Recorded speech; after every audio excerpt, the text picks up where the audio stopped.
honor now of introducing to you four outstanding individuals, scientists, and leaders to share with you their 5-minute visions of how we can take what we've discussed over the last several days and move towards the future and maximize the impact of vaccination and increase confidence in vaccination. So the four individuals who will be speaking today are Drs. Peter HOTEZ, NARENDRA ARORA, MONIKA NAUS, and JEAN-MARC Olivet. They will each have 5 minutes, and then we will have about a 15-minute question and answer period. So think of your questions and feel free to type it into the question and answer box. And if each of you will, if each of the presenters will start the video and unmute at the time you're speaking, that would be great. And then for the duration of the Q&A period. So first I'll introduce Dr. Peter HOTEZ, who is a professor of pediatrics and molecular virology and dean of the National School of Tropical Medicine at the Baylor College of Medicine. Dr. HOTEZ is an internationally recognized physician scientist in neglected tropical diseases and vaccine development, and champions access to vaccines in the United States and globally. And welcome, Dr. HOTEZ. I'm going to hand it over to you. Well, thank you very much, Dr. Cohn, and thank you for all your great work at the Centers for Disease Control. I'll just speak for a couple of minutes on kind of giving an overview statement, and then we'll have a discussion. Can you hear me okay? Great. We can hear you great. All right, great. So just very briefly, so I'm at Texas Children's Hospital's Baylor College of Medicine, and one of the other things I do is I like to write books, and this is the newest book that'll come out at the end of the year, maybe beginning of next year, called Preventing the Next Pandemic, Vaccine Diplomacy in a Time of Anti-Science. And it makes the case that over the last, we've made enormous progress through the extraordinary work of the Gavi Alliance, together with World Health Organization and UNICEF, in vaccinating the world's children and also adult vaccines. But the book makes the case that over the last few years, we've seen a slowing, a halting, in some cases even a reversal of some of those global health gains.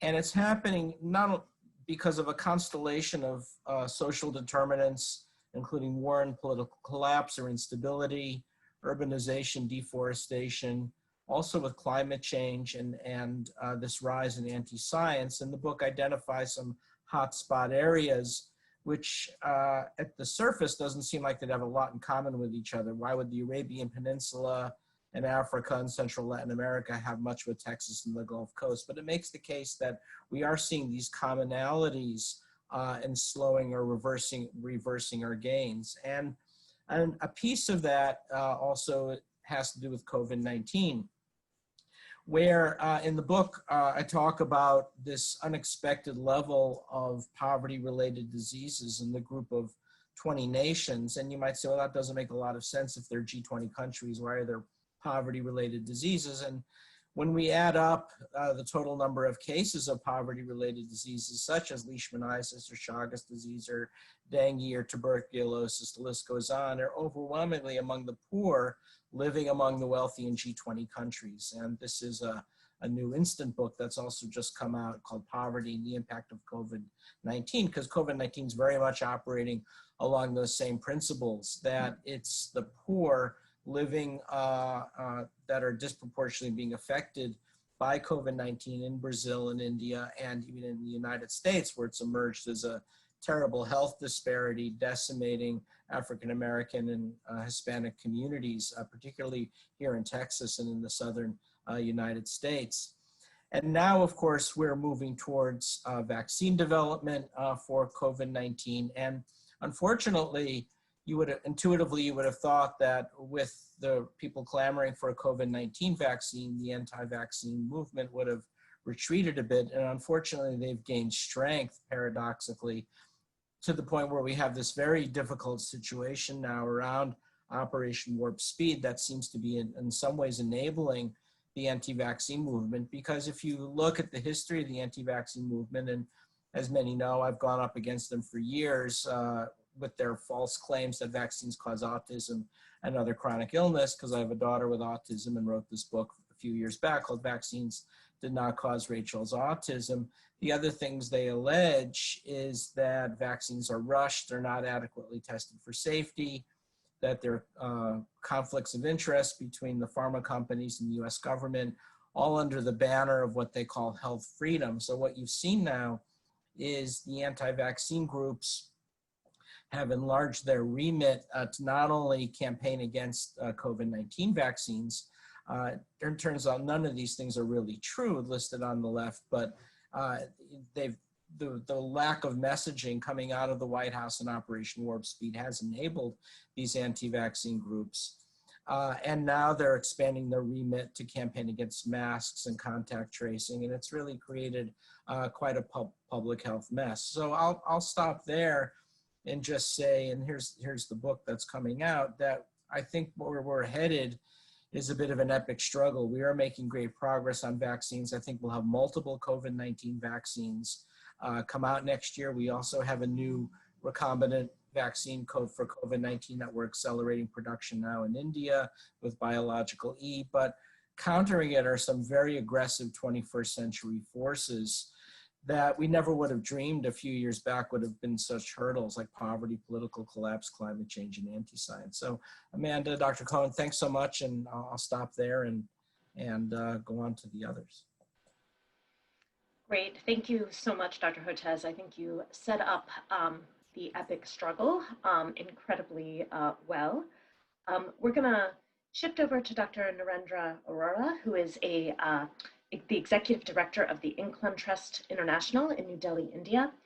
Dr. Arora is a pediatrician and public health expert with an extensive academic and research career, having made major contributions to the immunization sector at both the national and international levels. Dr. Arora, I'm gonna turn it over to you to share your 5-minute vision with the audience now. Thank you. And thank you very much, and hello everybody. Thank you for giving me this opportunity. In next 4 or 5 minutes, I just want to make one point. 1997 was early days of polio eradication in India, and the program was just being rolled out. And we did a nationwide evaluation of the program, and in one small district of southern India, we found a cluster of about 20-25 houses who were refusing to take the vaccine. And it was a religious group, and they had issues related to sterility because of the polio vaccine. At that time, we picked up and shared it with the system. Not much kind of attention was given at that time, but within next 4 or 5 years, it became very clear, and this became a pan-Indian issue. And the similar issue now even affects in the remaining polio endemic countries. In 2017-18,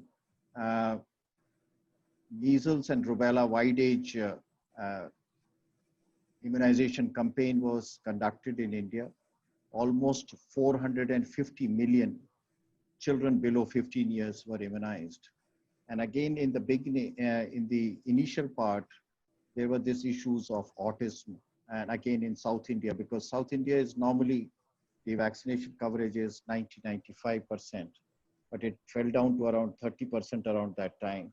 And then special communication strategies helped. Around the same time, the immunization wide age MR campaign was held in Indonesia also. And a very similar kind of vaccine hesitancy and refusal issues came up. But very soon, within about 4 to 6 months, another issue came up, and that was that the religious group started talking about and asked for a certification from the government that the vaccines are halal vaccines. And in fact, for last 2.5 or 3 years, in Indonesia, the vaccination program has been waxing and waning, and it's not doing so well. There are other factors as well, because recently we evaluated their NITAG and the other immunization program, and it continues to persist. And now there is kind of a system and a mechanism where all vaccines have to undergo this religious screening and approval. I was listening to the experience in Minnesota about Somalian immigrants yesterday, and exactly similar kind of reasons were there in 2 European countries, Scandinavian countries also. And it looked very technical, very sophisticated, that MMR vaccine and associated autism. So the point I'm trying to put forward is that on the face of it, as in the previous session, there was an effort for differentiating misinformation and anti-vaccine group. But I think the root cause of spread of misinformation is also being thought about. And then working around and trying to find scientific logic and reasons we have all been discussing. But if something like this starts coming in the coming years, this is a challenge, and it requires a very different kind of strategy other than just communication. When the product has to undergo a filter other than NRAs or regulatory authorities, a religious NRA sort of thing, or a screening and approval process. So I will stop at that and kind of throw this challenge that we need to work out, think about it, because it may also spread much wider than we may think about. Thank you very much. Thank you so much for those words. So it just reminds me that we're this global world with a wide diversity of experiences and communities, and yet there's some core issues that we all face and have to figure out together how to conquer. So Drs. ARORA and HOTEZ just spoke about some of the real challenges that we have to overcome. I'm going to shift to Dr. MONIKA NAUS, who is the Medical Director of the Communicable Diseases and Immunization Service and Head of Vaccine-Preventable Diseases and Immunization Programs at the British Columbia Centers for Disease Control. Dr. NAUS has been active in immunization at the national level, including chairing the Canadian National Advisory Committee on Immunization, and is the co-chair of the Canadian Immunization Committee. And Dr. NAUS is going to shift gears and talk a little bit about her vision for how we're going to face some of these challenges. Dr. NAUS? Thank you very much. And Alex, I'm going to ask you to please put my slides up, because I'm not sure that the slide sharing is going to work for me. Thank you very much, and I very much appreciate the organizers inviting me to this very fascinating and very useful workshop. And I'll just give you a little bit about my background. I'm a public health physician with about 30 years of experience in communicable diseases in Canada at the provincial level, firstly in Ontario, which is the most populous province, and in the last 19 years in British Columbia with about 5.1 million people. And we have a publicly funded immunization program throughout the country, which is managed at the provincial territorial level, which is where responsibilities for healthcare services are. And in our country, we have I would say, an east to west gradient in terms of vaccine acceptance, with the highest levels of vaccine uptake in the Maritimes, but differences in our systems, including mixed delivery models in our province with both physicians, public health, and increasingly pharmacists responsible for immunization services, whereas in the Maritimes, especially in Newfoundland, where the vaccine uptake is highest, delivered exclusively by public health. And with these new immunizers entering the fold for immunization service delivery, we've had some moral panic by public health practitioners who may not share the same model of care delivery, like the informed choice model that's used in midwifery. We have a growing number of vaccines and need to maintain confidence both in our older vaccines while successfully introducing new vaccines developed through novel technologies and with less familiar targets like pregnant women, for instance. And there's increased recognition that vaccines are not all perceived the same way. We have different challenges in promoting the use of HPV vaccines than we do with bacterial meningitis vaccines, for instance. And we also have issues to address in the broader healthcare system, including gaps in primary care. In our province, about 20% of residents are unattached to a family doctor.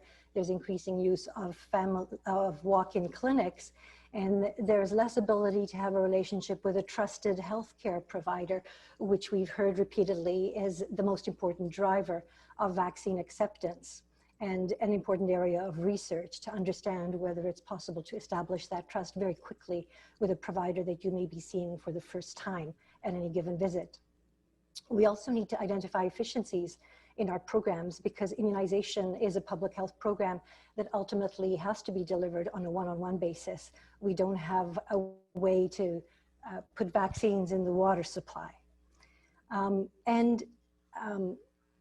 This is just my declaration slide. And on this slide, I have several sort of thoughts and innovative approaches that have taken place in Canada in the last few years. One of these was a collaborative effort pulled together by a professor of religious studies at the University of Victoria with a variety of contributors from anthropology, history, psychology, behavioral science, law, family medicine, pediatrics, epidemiology, regulators, and public health, talking about the public health in the age of anxiety, the religious and cultural roots of vaccine hesitancy in Canada, an increasingly important area of focus. And it outlines the broader context and varied perspectives in this area and the larger societal influences that have led us to where we are now, which includes a crisis of trust and truth, relativism in expertise, and the environments in which we've seen the rise of regulatory acquiescence to public demand for homeopathy. We've started to use stories. I'm very glad that in the last session this was referenced several times. This is the clip with Justin Trudeau, a little bit younger, with Leo Chan, a young man who died of serogroup Y meningococcal disease at the age of 19. And public health is beginning to embrace the power of the narrative to engage human emotions and speak to the elephant in our brains and not just the rider. So we are increasingly doing this despite the discomfort that people continue to have when we're trained to speak about evidence-based and avoid anecdotal information. In the middle of the slide is the immunization communication tool, which is now in its 3rd edition in our province and has been deployed in other jurisdictions, which assists immunizers in how to have difficult conversations with parents, both on how to approach those conversations and gives them information about how to answer myriad questions. And we're in this new 3rd edition, we're introducing motivational interviewing as a potentially successful way to have those conversations. And in the last image at the bottom right, addressing the pain associated with immunization, for which there had been some reluctance, I think, even within the public health community, to implement some of these evidence-based tools and approaches to improve, especially children's experience of pain and avoid anxieties and needle phobias. In my next slide on suboptimal vaccine uptake, I wanted to address the fact that the goal of all public health immunization programs is to achieve and maintain high levels of vaccine uptake. And it has been, we hear, very demoralizing for public health to see that despite all of their efforts, our actual coverage rates are moving up very slowly or mainly holding the same. In the province of British Columbia, our up-to-date by second birthday rate in the most recent year assessed was about 74%. And our national coverage goals for almost all vaccines are around 95%, and almost no jurisdiction achieves those rates. But despite the fact that we have pockets of unvaccinated in our jurisdiction, and in British Columbia, it's a mix of people clustered geographically because of religious beliefs, as well as those due to non-religious beliefs. We've had very good disease control, and despite a very large outbreak of measles in 2014, with over 600 cases, we had no transmission outside of that community. And overall, our unvaccinated population of children is about 1%. Next slide. Immunization registries are a very important way for us to continue to develop our ability. Previous slide, using GIS and Tableau in order to demonstrate where we have vulnerable populations. Last year, when we still had to travel prior to COVID lockdowns, we had several importations of measles into our province, and one of those resulted from 3 unvaccinated teenagers who had traveled to Southeast Asia, came back with measles, and resulted in a relatively small outbreak, largely limited to a couple of schools as well as some household transmission. But this led to intense media scrutiny of measles, which was occurring at the same time south of the border in the United States in a number of localities unrelated to our outbreak. And because of that media attention and public concerns, it led to large-scale policy changes, including a 3-month catch-up program of MMR and policy implementation in the form of a regulation for school mandates, which was a first in our jurisdiction, which had been reluctant to go that route in the past. And the takeaway from this was that we need to take advantage of circumstances when they present themselves as opportunities to move the agenda ahead.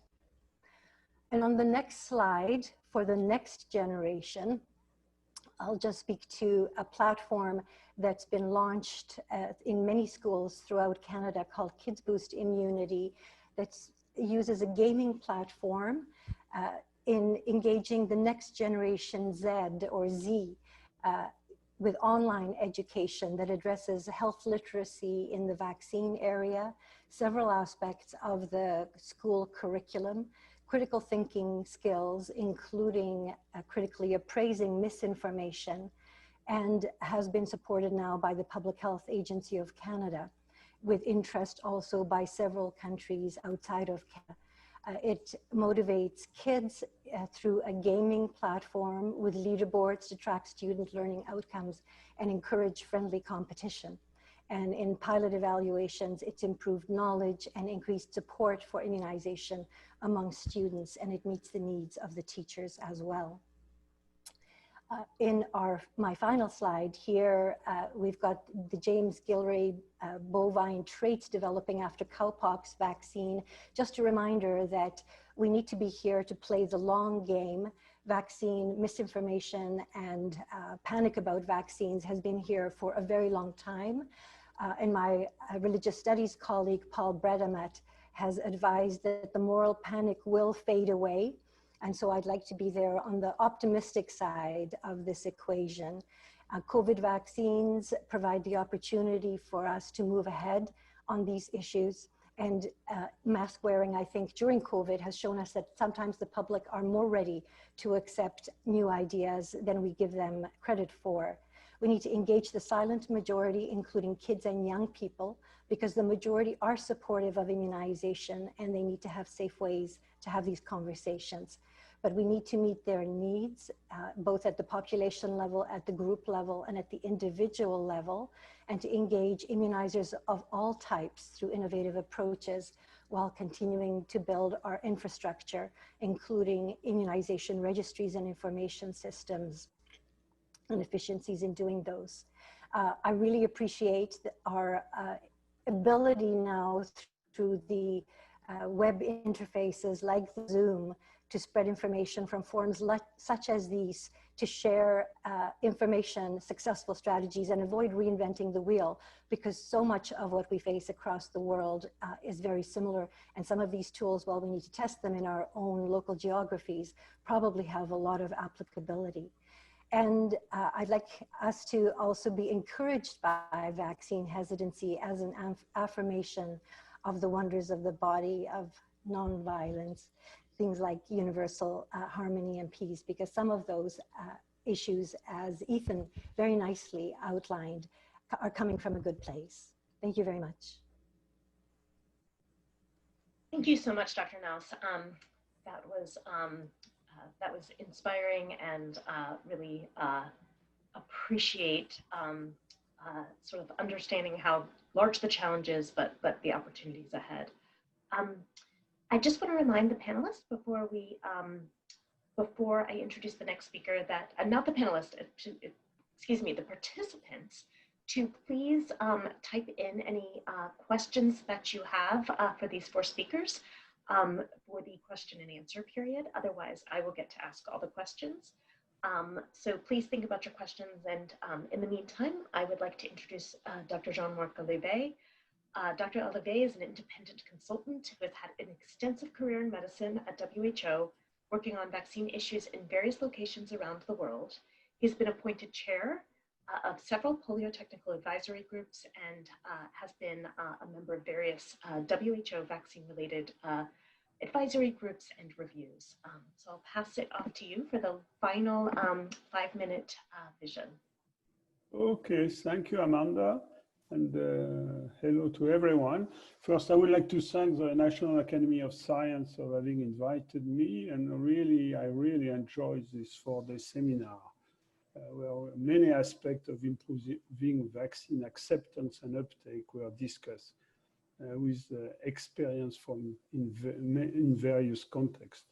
So my statement reflect in my experience, recent experience in supporting the immunization, and particularly in Pakistan in the last 8 years, as you say, the polio tax share. And I would like to comment on some of the country effort to increase acceptance of OPV in the most resilient reservoir. As you know, Pakistan remains, with Afghanistan, one of the last 2 global reservoirs of wild polio virus. The difficulty to eradicate polio in the country are illustrate very well the challenges in addressing access and demand issue. In a country where 61% of the population lives in rural area, it is not surprising that less than 50% of the population have access to basic health services. So national DPT coverage, even so if it is 75% at national level, it varies greatly from 89% to 37% depending on the province. Similar disparities exist between different ethnic groups, and particularly in Karachi, which is one of the most resilient polio reservoirs. From a study done in 2013 from the Aga Khan University, the overall DPT-3 coverage in Karachi is around 75%, the same as the national coverage level in Pakistan, but it varies greatly from 82% in Punjabi-speaking population to 67 and 48% in Pashto and Bengali-speaking population, respectively. With these figures, it's not surprising that Pashto-speaking population, which represent only 1/3 of the annually reported about 14,000 non-polio FPKs, accounts for over 2/3 of the wild polio virus cases. Pashto-speaking population are very traditional, relatively closed, and difficult to reach, as moving constantly between Pakistan and Afghanistan, and generally not trusting too much outsider. So the repeated NID and SNID, often on a monthly basis, with coverage averaging to 95%, have not been able to compensate for this very poor basic routine protection. And while poliovirus transmission could never be interrupted. Effort to map and refer zero-dose children identified during OPV campaign as an entry point into immunization system were initiated, but soon it was realized that essential immunization services didn't have the capacity to access and vaccinate those children with no more than 30% could be offered at least one dose of routine vaccination. To facilitate the integration, polio and eradication were placed on the same authority, and recently the National Essential Immunization Program was declared as a government budgeted program, securing a more financially sustainable program. As intensity of the program, of the campaign increased, the number of absent children and refusal increased, with stronger and stronger resentment against polio vaccine. With so many knocks on the door, community household complaints, why are you always knocking on our doors and only offering polio drops when we have so many other problems? No access to water, sanitation, basic health services, school, etc. From this point, if we wanted to enhance acceptance of vaccination offered through campaign or essential immunization services, we had to listen and pay more attention to this specific community. As A.D. Larson stated in the first day, to build up confidence in the community first, you need to establish proper health services.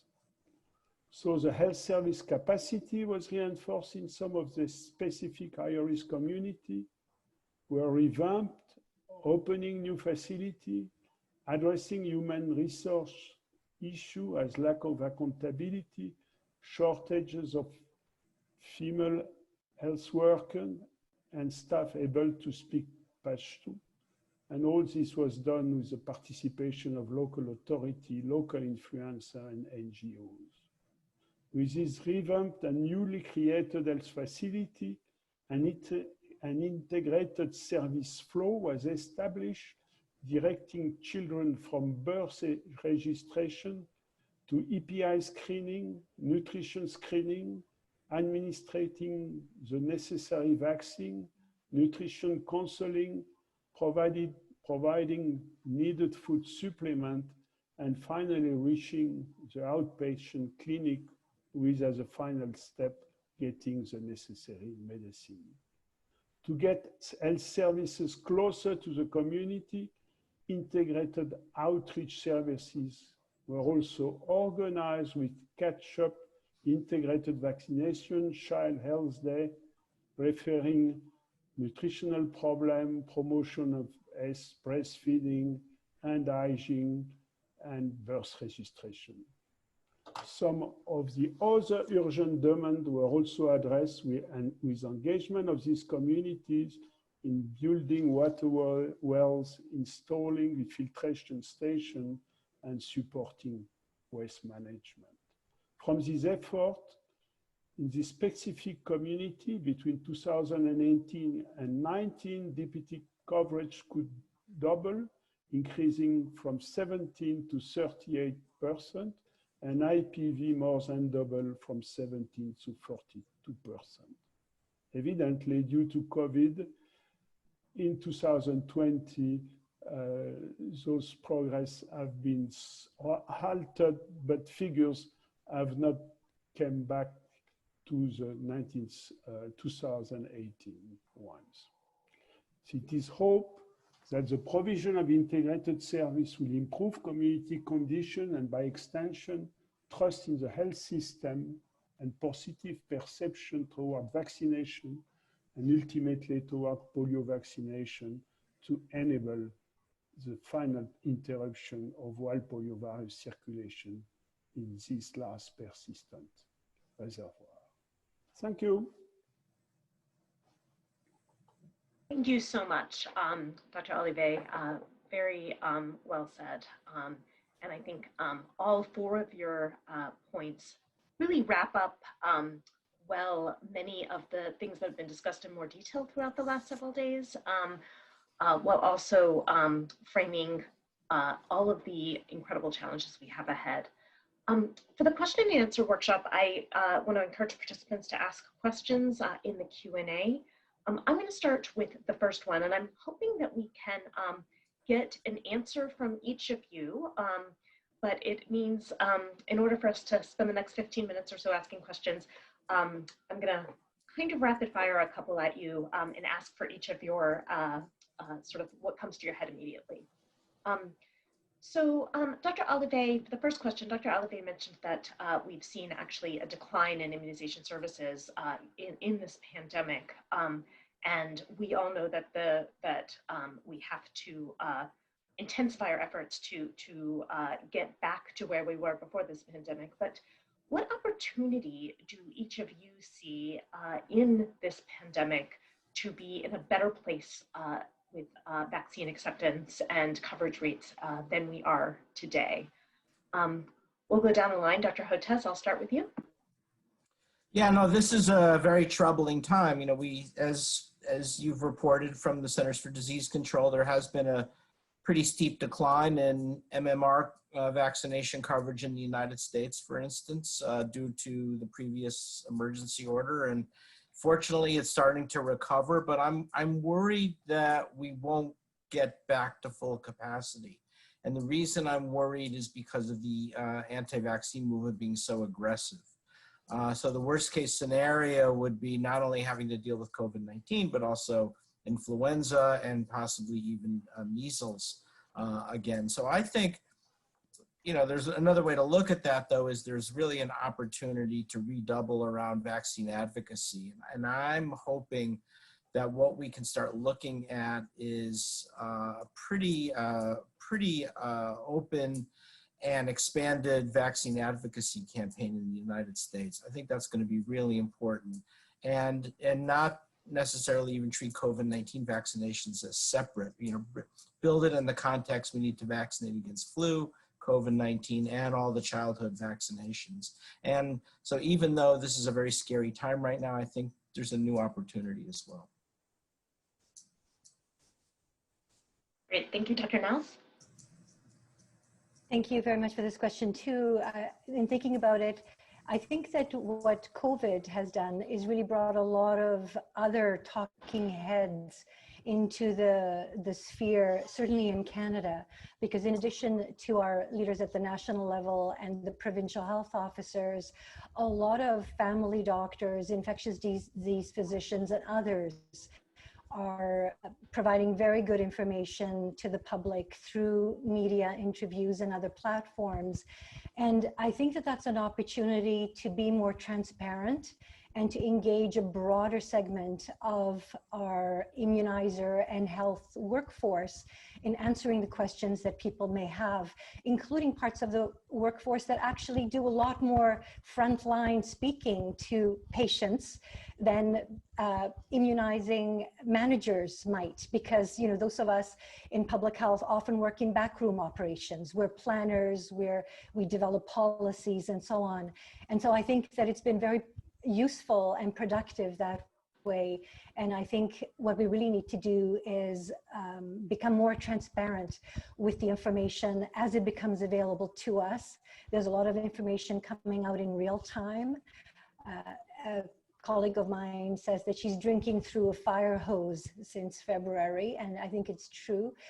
And I think that we need to be, use the opportunity to provide information in, I guess, in as comprehensible a way as we possibly can as it becomes available to us. And I think in our province, vaccine safety is a really important issue to address. In repeat surveys over and over again, a key driver of decision-making for parents who choose not to vaccinate their children really is vaccine safety. It's not about access issues. We've addressed those, I think, to a large extent. But I think using this opportunity to talk about how we get to know information about vaccine safety as we move into the era of probably a variety of COVID vaccines is going to be really important. Thank you. So if I can come in? Yes, Yeah. thank you.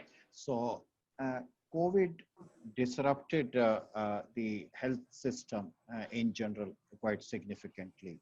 And obviously with this, the immunization services also came down, the coverage came down. But as far as I'm aware, within India, the immunization services has been used as an entry point to kind of re-engineer and rebuild the health system. So that's a positive point.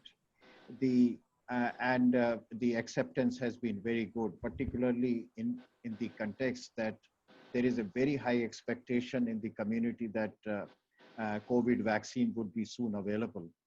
And the challenge for the scientific community as well as public health community today is how to meet the expectation of the community in general for the efficacy as well as safety of the COVID vaccines.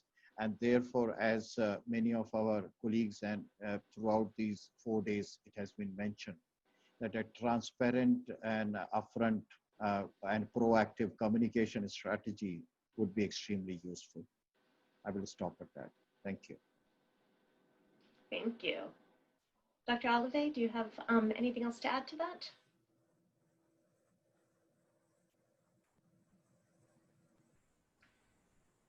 You're still on mute. I don't know if you're trying to speak. Okay, I think COVID has been, and I'm again talking about the perspective of the polio endemic country, has been a fantastic opportunity to raise the level of vaccine in general. And as Dr. NARENDRA is saying, we know that the vaccine, one vaccine will come one day, so there is some hope there. But also as the whole polio infrastructure has been used to control the outbreak, for surveillance, for contact tracing, for delivering messages to the population regarding distancing, safety measures, hand washing. All of this was done by polio and health center staff, going house to house.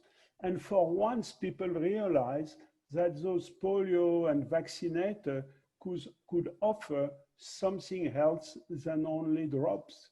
So I think this will strengthen the acceptance of the community in those difficult areas toward vaccination and toward, we hope, the polio program. And this seems to be confirmed with the last couple of NIDs in Pakistan against vaccine thereof polio vaccine epidemic, where it seems that the uptake has regained the quality that it had in the past. Thank you. Great, thank you all. I'm going to take two questions from the Q&A and combine them and ask a couple of you to speak towards these. One person asked, Nirbhay Kumar asked Dr. Arora, if you have to seek religious approval from every leader for approval for their constituents to receive vaccine, how is that feasible in terms of the vast number of religious leaders in these communities? and how can you, what is the bandwidth in terms of being able to provide that one-on-one informational context with them? And then Susan Fitzpatrick asked a similar question, but from the perspective of the provider. We have healthcare providers have so little time with patients these days. How can we think about institutionalizing this trust rather than having, although we know that the provider-patient interaction is really critical to maintain that trust, how can we build trust in communities and in individuals outside of these systems of sort of doing it on a one-by-one basis? So my answer is that clearly, as Nirbhay says, and the other question about Debbie has raised this issue about institutional versus individual trust. And I feel, and as a group, we have been working on this issue, that the just technical people or communication experts cannot handle this issue on their own. I think this is an issue which is more serious, and it has to be elevated to the level of political leadership and bureaucratic, particularly political leadership, and where a kind of a community-wide approach is taken up to build confidence. And that is precisely the issue, that rather than trying to build trust at individual levels or household level, it has to be institutional and community level trust building is to be built. And one needs to do some experimentation on this, that what are those strategies. But clearly it is not a task which can be just left to either medical professionals or communication experts. It needs to be elevated at a higher level. Thank you. Does anyone else have anything to add to that? I think that was. I just think, it's going to be very important to recognize that, the anti-vaccine groups are becoming, their bandwidth is increasing on the internet and on social media. And so the part of the problem now has become that when parents are trying to download information on the internet, they're just inundated with misinformation. And it's become really quite a problem, so that we do a lot of discussion about how to refine and improve our messaging. And I think that's important, but increasingly I'm worried our message is a message in a bottle in the Atlantic Ocean. We're going to have to figure out a way, I think, to be a little more proactive in taking down some of the misinformation, because it's become so dominant now, as opposed to even a few years ago. And I'm not sure how exactly we do this, and what kind of mechanisms we're going to need, and what kind of levers we can pull in the US, for instance, but also globally to address it. Amanda, if I can come just to quote that one statement in US which came in favor of vaccine associated with autism can cause so much damage.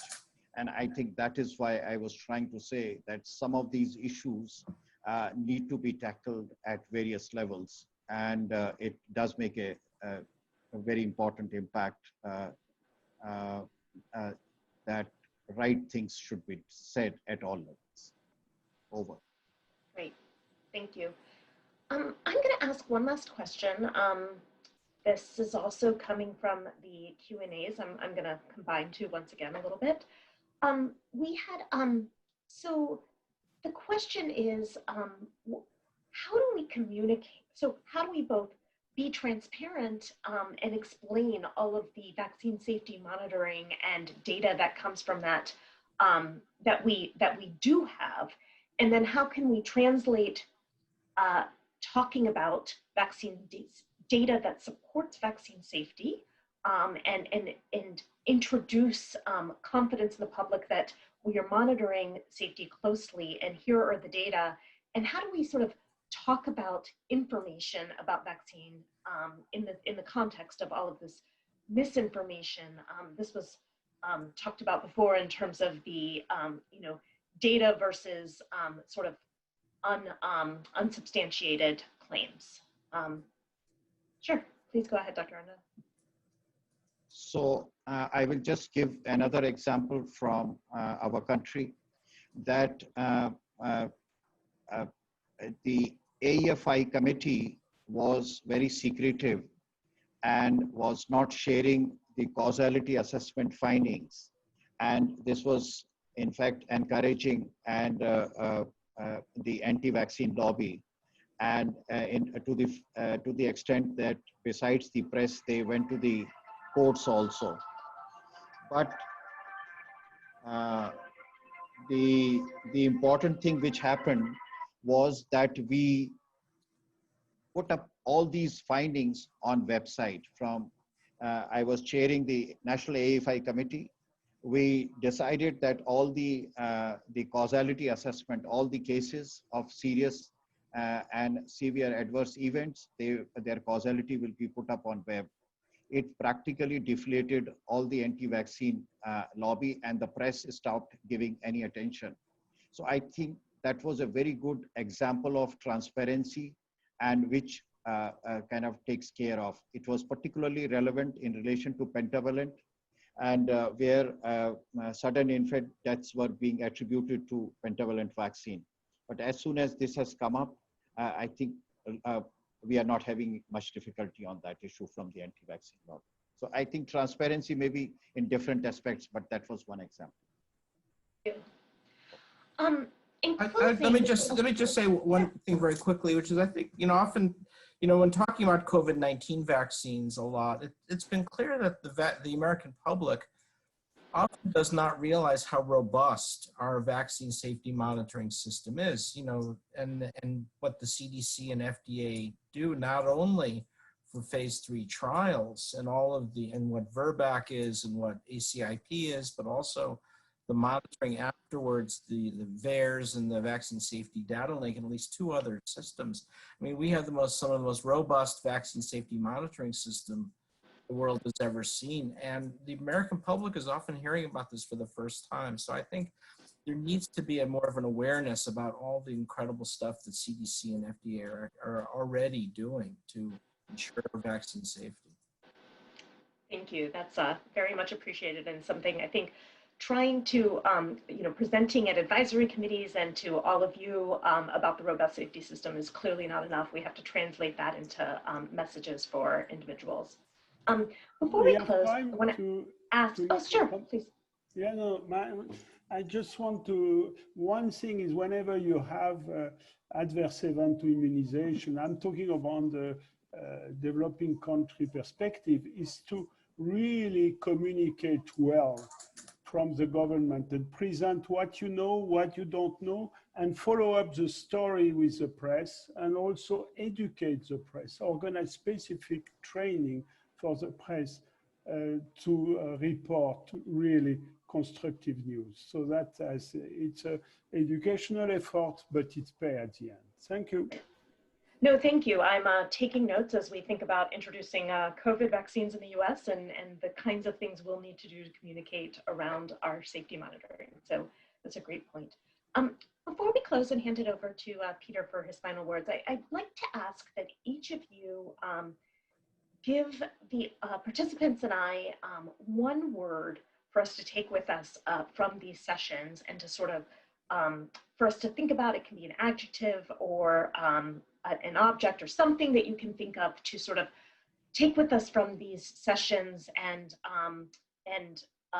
integrate into the way we think about increasing vaccine confidence in communities that we all live in and in our work.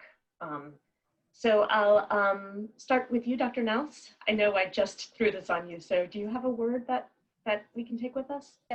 Yeah, I've got a hyphenated word. I'll say multidisciplinary collaboration, because I think that really came through loud and clear from these 4 days.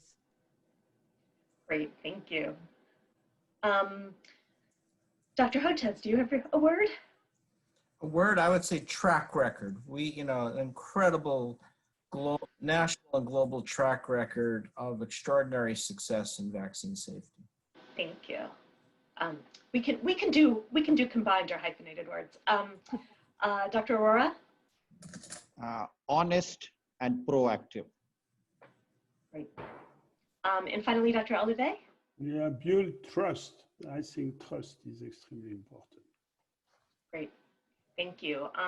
Really appreciate all of y'all's time and insights, and did an amazing job of bringing your perspectives to close out this session and these 4 days. So I will hand it back over to you, Peter, to close this workshop.